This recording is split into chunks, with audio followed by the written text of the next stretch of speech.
1. My God. 2. 3.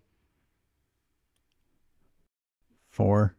These are consecutive, by the way, not total, consecutive. 5. 6.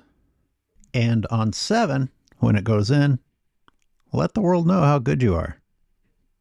Ice in the veins for sure. Faux show. Let's continue. 8.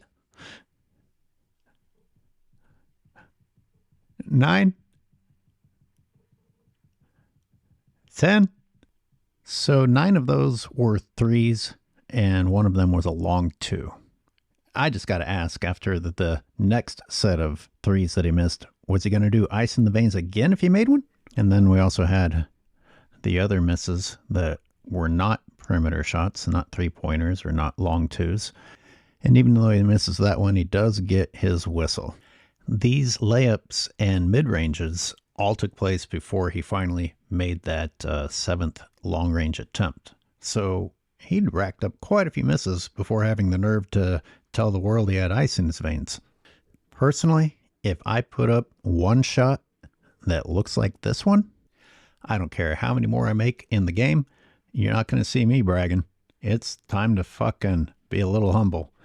Not to mention, he goes ahead and misses like 5 more from the perimeter before making that one shot, and all he had to do was travel to make it. I guess that's the key to get into rhythm. LeBron needs to travel.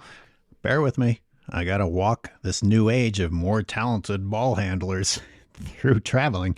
So let's go ahead and apply what we used to call your girl rules so that you can get away with this shit and call that one a gather. There's another one.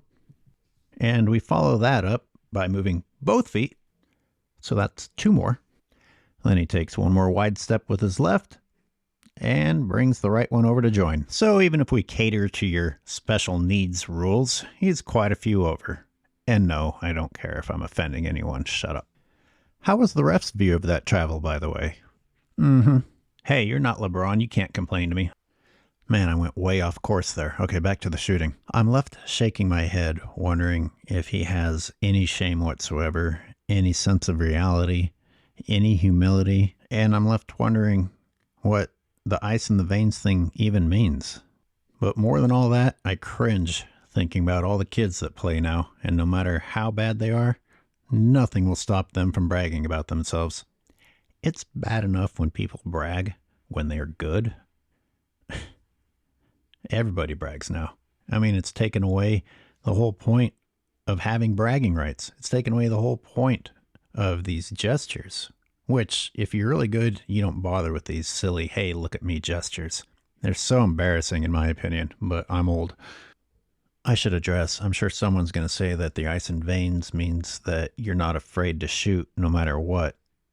That's not good. I'm sorry. There are times where you should have the sense not to shoot. Continuing to shoot until you finally make one, it's not the time to celebrate. You can hear my voice. I mean, my energy level. I don't have the energy to even really get mad at this. I just don't even know what to say anymore. It really makes me sad. People who don't deserve to brag.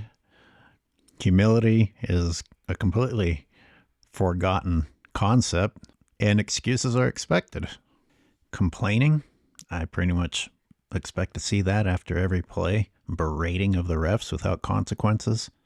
And I'm talking about heavy complaining after ticky-tack shit. My side of the spectrum, I say it's not a foul.